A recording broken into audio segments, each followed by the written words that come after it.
Everybody, this is Musiq Matisse. Welcome to another episode of In Studio, the SMG Solo Music Group podcast. I'm joined today by my co-host, as I am each and every episode. First Fam Chill, man. What's going on? I want to take the time out to introduce our guest for the day, legendary producer, definitely a person who's well respected in the industry, in the game. We appreciate him for hanging out with us today. The one and the only Battle Cat. What's up, DJ Battle Cat? How you doing? I'm good, King. How y'all doing?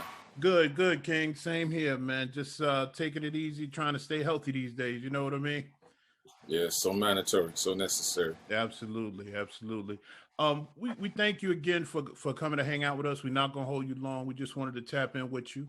We appreciate your time. We appreciate your contribution to the culture and everything that you've done. I always like to start at the beginning. Take us back to how you got started, just in the business and producing music. I've making so much noise in Los Angeles, California, as far as making music and having a good reputation of doing so, and being punctual and effective with my contribution. Started off as a drum programmer and a DJ, but professionally, after doing Banging on Wax, I met Domino through a best friend of mine named David Lindley. Called him Cluso. God bless, he passed recently this year. And he found Domino and brought him to me. And after doing Banging on Wax, we both discovered that we had a diverse taste of music. We didn't want to just be in one lane of genre of music. Right. So we created 4 demos, really 3, and took them to Greedy Greg of Outburst Records, and they had Moke and Steph at the time, three girl group, and we presented a demo to them, and everyone stopped, looked, and listened, and was very intrigued in what was being played out the speakers. They regrouped, had a meeting, made some calls, him and Anti, and reached out to Leon Cohen's, and Russell Simmons took a liking to it, and history was made. That's I'm talking about between 92 and 93. So that was the time when The Chronic was being made, Deep Cover was being made, and and the West Coast was taking its heights to another level. And at the same time of mixing the album, I met a very important figure to hip hop from the West Coast. His name is Harry O, and he was instrumental as well in launching the legendary Death Row along with Suge Knight and David Kenner. He actually was instrumental in managing me and showing me my value, my value and my worth in doing the deal with Outburst Records and Def Jam. And so that's when I landed, and I never looked back. Understood. So it's safe to say that those were the defining moments that brought you into the industry. That's a hell of a way to come in, man. Yes. Still yearning for education at the same time, but everything was moving so fast, and my gifts was bringing, and reputation was bringing cash. So those things can be a blessing, but then it can be a blinder at the same time. So it took me a while to understand the importance and the value of my publishing, or doing original composition, which would have me in the same successful producers and writers of the business that exists today, by mastering and understanding that. So I know what I could sacrifice in the art of sampling, and how much of it could I do, where I would, so learning the licensing business or doing replays of a sample I would benefit a little bit more than the sample, because you got to really go through three entities: the writer, the publishing company, if it was a publishing deal, and then the record company itself. And trying to track all those people down, you know, a lot of the legends or writers or producers not have the great relationship with the record label, and so you never know who's going to be open to being lenient with publishing and writers' percentage and sampling other people's composition. Right. So I learned a lot later on through my career how important that was, and I owe that to Harry O, helping me understand that early on. Salute to Harry O. Love, peace, and respect to him on his recent release. Definitely wish the best to him and his family.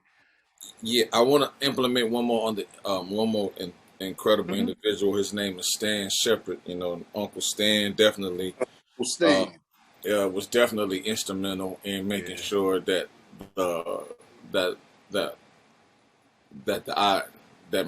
my third eye in my in the history of what I've done would not go without having the right proper presentation and education of how to take it to another level. So I definitely been blessed to have two people like that. You know, that the Beef family, like an uncle or a father figure, is hard. You don't really find them through this raw dog business that respect you and love you and understand you personally as well as professionally. So. Absolutely, man. Stan is definitely a friend and a family to our show. We thank him even for this, man. He's somebody that I haven't known him long, but I knew of him. And recently meeting him, like I told him to his face, I'll say it behind his back and I'll say it standing side by side on a TV monitor, computer monitor. He's been nothing but good to us in a short time. So we love him, we salute him, and definitely, you know, send him a shout out, you know, even for setting this up. The whole night. Yes. Thank you, Uncle Stan. Yes, absolutely, man. Yes. All day. During all that initial part, that had to be a lot for you to digest. Like what you mentioned with understanding the different parts of the business, everything going on so quickly, and then you're dealing with Russell and you're dealing with Lior and, you know, all of that. In the middle of all of that, what's going through your mind? Because that had to be a little bit overwhelming at first. Just to try to keep it short, you know, I was just praying that, or hoping really as well, that really a lot of it has something to do with the way my mind was processing. Like I said, by getting the perks and the upfront cash, you know, I got a little complacent and comfortable with that, you know, because I'm a person that love to be honest about my contribution. So knowing that my talent can get me certain perks, the thing is learning how to sustain and own and have exclusive control of your contribution of the music. So instead of crying about it, I just recognized my mistakes and just worked on finding people who was more educated than me. Because that's one thing you cannot be, is too big-headed and closed-minded to the point where no one can coexist with you to give you a true reality of what's going on.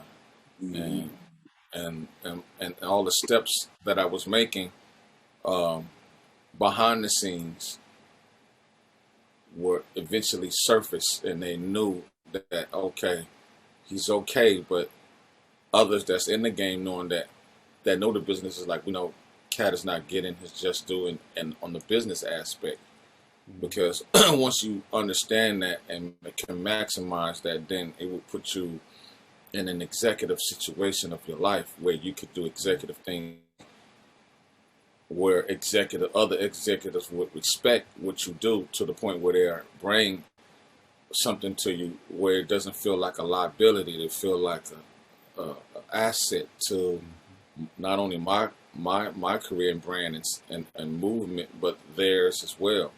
And so I learned that later on, that the more that you know the business and understand it, and being able to read between the lines and the history of the highs and lows of the business, you could do things with a smile instead of being so personal and angry about Right. the curves that they throw at you, of different things. And it's always a test. And once you understand that, then you can just say, you know what, I don't like that game. I know how it went. And maybe we can meet in the middle and we both can play the game where we both have a mutual understanding and respect for each other's contribution. Instead of just making so many songs, or bad mouthing people, because you never know, word of mouth as a mother, it can really destroy you in this business. Because when you look at the history, you find out early in the 50s or 40s, a lot of these companies are, quote unquote gangsters of their own. Right. Mob Italians, Jews, they come from some crazy different walks of life. And once you understand the history and the dynamics of it, then it'll help you be a better person. Your social skills, your surroundings of who you deal with when you represent your business or your brand. Word. No, that's very true. Very, very true. From a production side, are there any, with everyone you've worked with, are there any particular artists or producers that have had an influence on you from the beginning up until now as a producer? Once I really understood what a producer was, is because I started early on as a kid reading the back of album covers,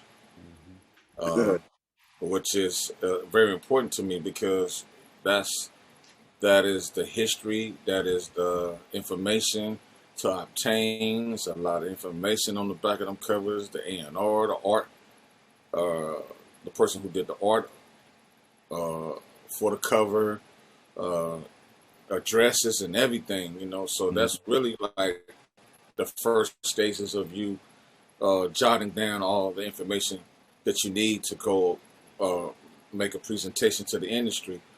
How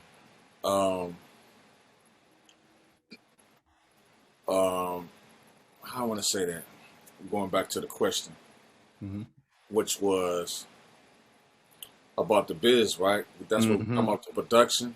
Right. Were there any particular producers or artists Yeah. that had influence on you? Quincy Jones. Yeah. Quincy Jones definitely inspired me. And reason why is because he did a lot of things that is Los Angeles based. And it was tangible. He was present where we could touch him and see him. And I didn't actually ask him any questions, but just seeing how he was with the community was amazing. And it just let us know that once being able to be successful like that's the thing to do, is to turn back and educate and grab one or two, or whoever you can get that is really hungry and with high ambitions and goals about their dreams as a musician or artist. You can give that back, give that opportunity back, so we can be transparent and bring our people into the game, and they can have a fair share in this raw dog English industry. And once I started seeing someone close to my age that I could talk to or see him go to work, would be someone like Dre. And reason why is because in the early age, I had the opportunity, after being a K-Day mix master, I was able to have an audition with Lonzo to become the next DJ and wave of the World Class Wrecking Crew, because at that time Dre had formed NWA. So I got a chance to see production facilities, tape machines, engineers, musicians, how to properly plug an instrument up, wire the equipment, mic it, seeing how tapes was bought and utilized in the art of recording, how to record a tape, how you properly start a session, how to write down labels of each instrument on a track sheet. Think those kind of production etiquette. It was very important so you could have someone coexist with you and see exactly where everything is, and being organized with written down track sheet lists will help you tremendously in being able to recall something, or if they ask you to turn something up or down, at least you can read the track sheet and just really take notes and appreciate the information that's there, and how to be instrumental with someone in the room that is giving you the time of the day. So that helped me out tremendously to be able to do that for myself until I was left by myself with Lonzo to learn the equipment, and then he came back and showed me more once I discovered some things on my own. And so did Dre. He showed me how to sequence, and he taught me time signature and bars. And as a drummer first, as a musician, I didn't know that. I just knew how to play and lock and stay in the pocket and keep up with any tune that came on. That helped me tremendously as well. But hanging with him taught me a whole lot, and prepared me for where I'm at today. Right. So take us through briefly DJ Battle Cat's creative process. What is it that just lights that bulb in your mind that says, okay, this is where this beat is coming from, or even when you have a track, this is what you have to contribute to it as a producer of it, creatively? If I'm by myself and there's really no project being presented to me, and I'm just doing it for the love and the craft, the inspiration can come from anything. A conversation now that I'm in the age I am, even much more. Even in the earlier years, in the I would say the late '90s, going into the 2000s. Once because I always did it for the love, but then it's a certain thing where you want to take it to another level in the art of producing and being a musician. I find myself jumping into other genres, so I would take a needle to the turntable, some records, and listen to the composition and see how I could show another different expression of what I'm hearing in this thing called hip hop, since that was the sanctuary or new lane for me as a producer.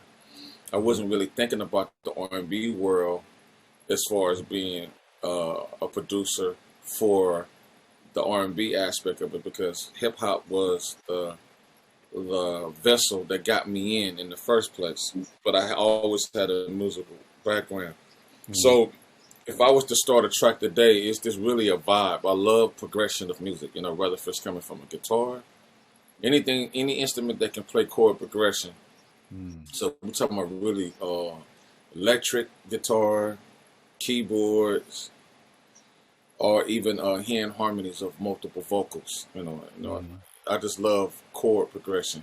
If a melody comes, that could be the thing. I'm a drummer by nature. Sometimes it could just be, it's just really a positive mood swing, I'm feeling like I want the groove to be the foundation, then I'm going heavy in the drums and percussions without even a melody there. Because you really listen to the drums have a significant tone on its own. It's really like a sound from a keyboard. Each time of the drum set, each part of the drum set has a tone. So it's music to me off the bat. So it just varies, But if I got an artist and it's specific, and they sending me something, the first thing I want to do is hear their voice, the topic, the content, seeing if it has weight, the substance, that will actually put me in a scoring, producing musician mind state, because the words should jump at me with a vision. And if it's a vision there, we didn't heard music many times where if we just had the acapellas, we can approach the music so many different ways. But with the music, it could be cool for the foundation. They might like it, but then it could be a different direction they want to go. So I even encourage people to say, hey, you know what? I like what you did, but could you send me the acapellas? And I'll give them different variations of my creativity. And they go, oh, wow, I never thought that the music can go that route. Yeah. And being a DJ helped me tremendously because you got to play all genres of music. You can't go one way or you'll run your audience off immediately. Right. So that helped me tremendously as well. That's another thing that's to DJ Battlecast advantage. I'm going to say this last, is by being a DJ and knowing the beats PM and the key of the music, it's easy to blend other compositions of music along with what I'm doing. And that's one thing I understand, especially since hip hop has been the new vocal point of bridging all genres together. It is by having that tool, I'm able to bring things together that never been together before. Or say like if I take a drum loop from Sly and the Family Stone. I think he's still alive, but say if I was to take a chord progression from Greg Fillinganes, who played keyboards and produced with Michael Jackson, it's really putting musicians in the room that never been with each other. And that's another way of how the hip hop community have built new relationships with people that they never thought would be together, like seeing Big Daddy Kane with Patti LaBelle, or Heavy D with Janet Jackson. This is what hip hop does. This is what music does for me. This is the toolage that I use to bridge the gap of all generations and nationalities of music. Right. You sound like my thought process. You're actually doing it. That's how I think about music. Another quick question. Speaking of other genres, if you had just one artist who wasn't in hip hop from a completely different genre that you want to produce or had an interest in producing or working with, who would that artist be and why?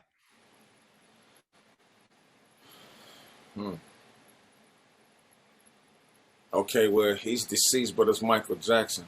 And I actually had the opportunity to bring my vibe, hip hop vibe to him. He gave me the blessings to have the original master of Heartbreak Hotel. My young cousin Syke was with a group called Quo, which was Michael Jackson's first rap group. I remember him on the MJJ label. Yeah, yes, sir. So by him sending me the original reel, I was able to accompany what I thought that can go with the music that Quincy produced for him. So it's amazing hearing the masters of what he did. I didn't know that it was tap dancing involved. I didn't know he could beatbox. I didn't know he was rapping. And these was hidden gems in the session that some of it was heard, but a lot of it wasn't heard. So for me to hear that, it's really sent me to another level of how to marry his contribution to hip hop on another level. So the drum break that I used was from Kool and the Gang, which was something boogie, or jungle boogie, if I'm not wrong. Jungle boogie. Right. Okay. So I used that drum pattern with Michael and Quincy Jones, composition. And to stick more to the question of what you was asking is, it's a beautiful thing to fuse music. It just brings different walks to life or get together that you wouldn't imagine that could be together. Same way when Dre took and they happen to be label mates. That's funny, on Warner Brothers. Fatback, which is looking for that good stuff. Yeah. On Let's Get High, Dre took the music and the bass line from that, but then he took the drums from Prince So it's Prince and Fatback together that made that record. So I know the R&B or the hip hop or whatever industry was going like, man, I never thought I would like Prince music, or I never thought I would like Fatback music. You know what I'm saying? But because you blend the two genres together, it's a whole new different frequency and energy and an appreciation for what they done. Right. Genre meshing is so necessary. As you see now, we have trap R&B, we have trap gospel, we have trap funk, we have trap reggae. It's a universal tool in language to bridge people together. So I've been doing it. We all been doing it, not knowing that we have, until we discover really that's really what the get down is. Right. Yeah. If that answered with the question.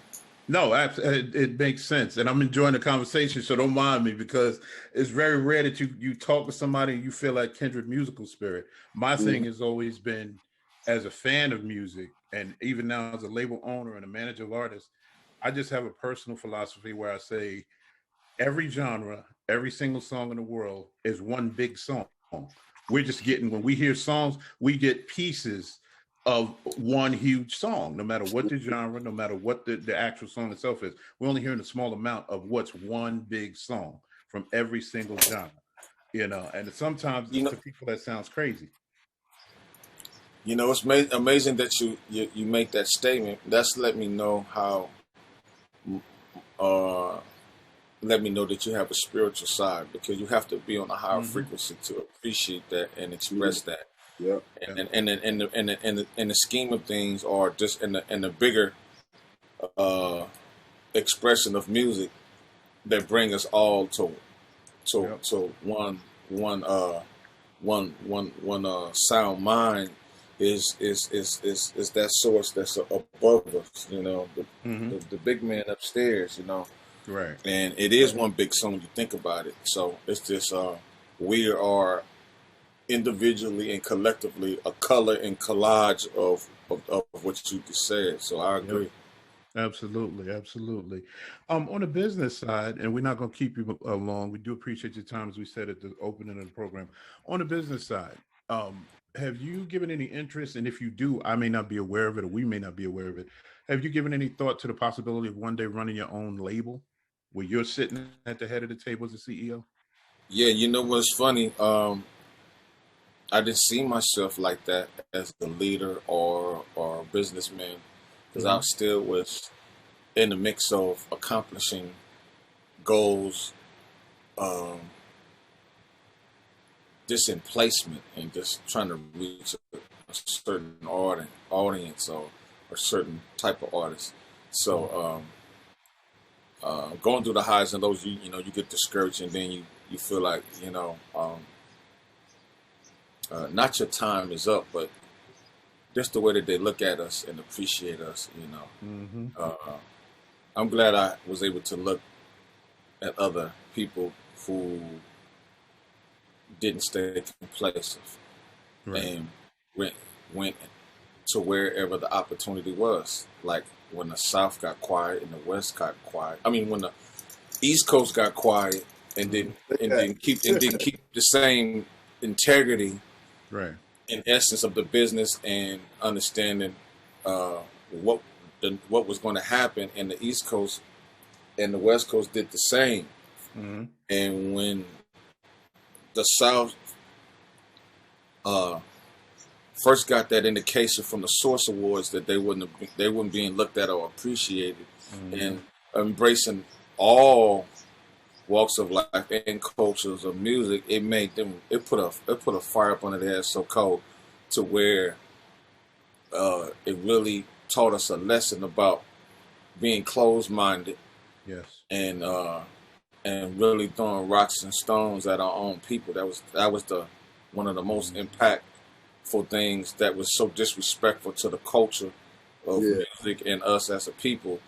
And then they turned around and they said, you know what? Once we get it, we ain't gonna never let it go. Right.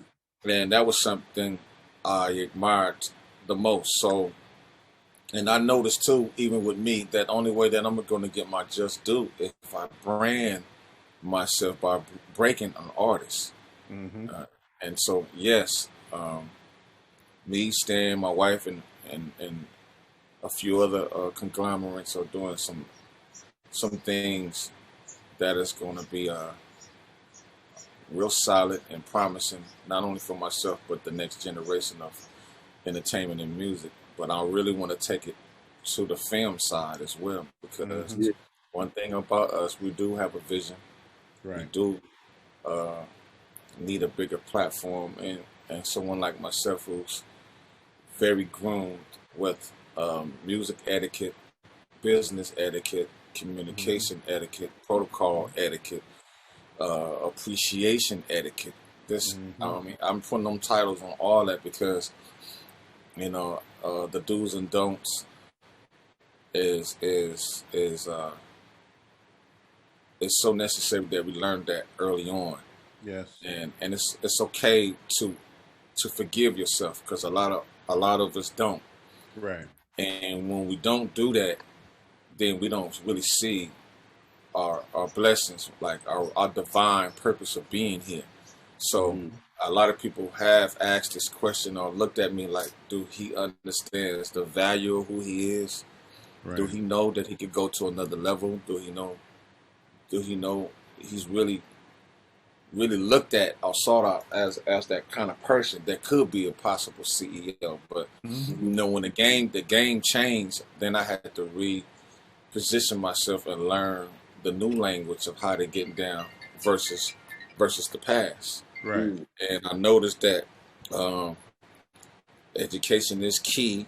Math and English is a must. Mm-hmm. And if you don't like putting money away and saving and really understanding uh, how this thing goes, you can really be in a world of trouble and be counted out.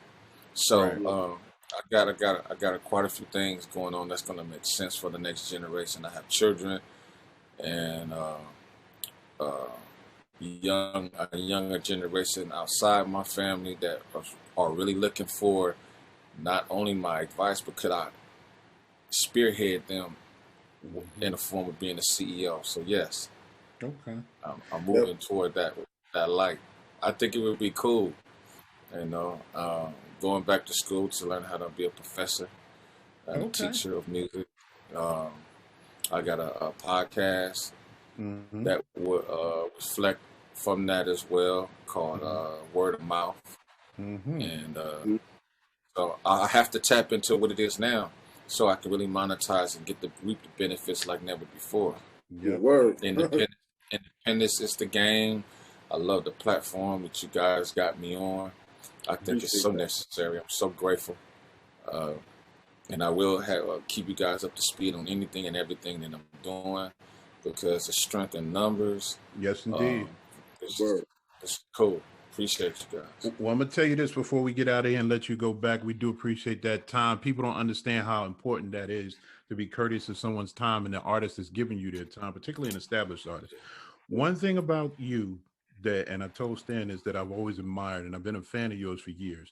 Yes, You man. you play this game, but you do it in such an astute and professional way. You you've never I've never heard of you naming anything negative. You've always had the reputation that we're in New York, and I've lived in Miami. Uh, I've done business out on the West Coast, but I was born and bred Well, here yeah. in on the East Coast. You wow. always hear about the professionalism. You don't hear about the stories within the industry, and you know what they are. I know what they are, Yeah. but Yeah. I've Yeah. never heard your name in a And none negative of it. light, and it's always in-depth knowledge, knows the history of what he wants to do, comes in and gets it done. And from afar, I've watched you over the years, even when everything was going on before hip hop got as big as it is now, through the East Coast, West Coast situation, you still were doing business. You're one of the few producers that was able to actually have projects on both coasts, no matter what was going on in the Yeah. culture. A You little were bit of constantly everywhere. working, and I definitely want to salute you for that. Like, because just by a conversation, if you and I ever sit down and really have a one-on-one conversation, it will be a conversation I would love about music, because you're throwing in, you're talking about Greg Filling games. I'm Rod Temperton. I'm, when Bruce Swedien on the boards. So I could tell that there's a kindred love of music between, and we would probably be sitting talking for a while, and people be looking at us like, "What the hell are they talking about?" They just, that's one of the inspirations that inspired me to turn the equipment on and compose in the first place. It's conversation. I need something that I need to be behind. That is a movement. I really just don't like making records just to be making it. Yeah. But one thing I do understand now is that it's not a lot of time and a lot of great music that I've been doing behind the scenes that's been stacking up on this hard drive has got to come out. And Jay Dilla, I love him so much. He really taught us a lesson about not sitting on them great creations and energy and vibrations that we do. He did volumes of music until someone finally understood. right. So when you start hearing like a crazy a collaboration, even though it is what it is, people might not feel like it was the best collaboration, but I heard one where it was Gucci Mane and Jay Dilla. So you feel me? When someone's music have that kind of impact on you, you know what I'm saying? It's like, whoa, wait a minute. You know what I'm saying? Yeah. I wouldn't trip in if it was vulture culture or none of that, but just the fact that anything is possible. Right. And the thing is to maximize it while you're here alive. For us to still be here and others not here, we must have a divine order and purpose. So let's tap into it and just do what we got to do, man. Absolutely, man. Well, you got an open door here. Again, salute to you. Definitely salute to Stan. Salute to Harrio. Salute to whatever endeavors you all are putting together, because we are actually in the same position, trying to revive a label that had prominence, but I'm trying to expand that. I don't want S&G Solar to just be a company that's known for independent gangster rap. You know what I mean? So partnered up with St. Charles a year ago. We've been working towards that, and we're going to get there. We're definitely taking the stairs, but we're in the same position you guys in, so I truly understand, man. And, just let everybody know, if you wish for them to contact you about social media, your podcast, let everybody know where they can catch your podcast and all that information. Yes. Right now, primarily, it's at DJ Battlecat on Instagram. For those who know Stan Shepard that want to reach out to him, you can reach out to him. You guys can help with that information. He definitely is on Instagram. I just gotta find out what that is. But I'll make a post from this interview and let people know that, hey, this is how you can get at me, or you can just DM me. That'll be cool. I mean, I got a support system to pick up some of the traffic that is important, and I only skim through it a little bit, not as much, because you got a lot of people who are not really serious about it. But as far as my email is bcpowda music@gmail.com. That's bcpowda music. You can definitely hit me there at my Gmail, and that'll help too, where I can reach a lot of people that really want to inquire Battle Cat's brand, sound, and information. I appreciate you guys again. God bless. Yes, sir. It's so cool what you're doing, and anything that I could do to be instrumental and coexisting with you guys doing production-wise or anything, I'm available. I'll make sure that I can be available. We appreciate that. We definitely appreciate that, man. Like I said, salute to your whole team. Anyone that needs to get a hold of Stan, they can get a hold of him at Stan, StanSheppard online.com. They can reach him on IG. If you just put his name in, it'll come up with his correct IG information. Battle Cat, we thank you for your time. Peace, blessings to you and your family. Have a great one, and enjoy the rest of your day, King. God bless. Salute.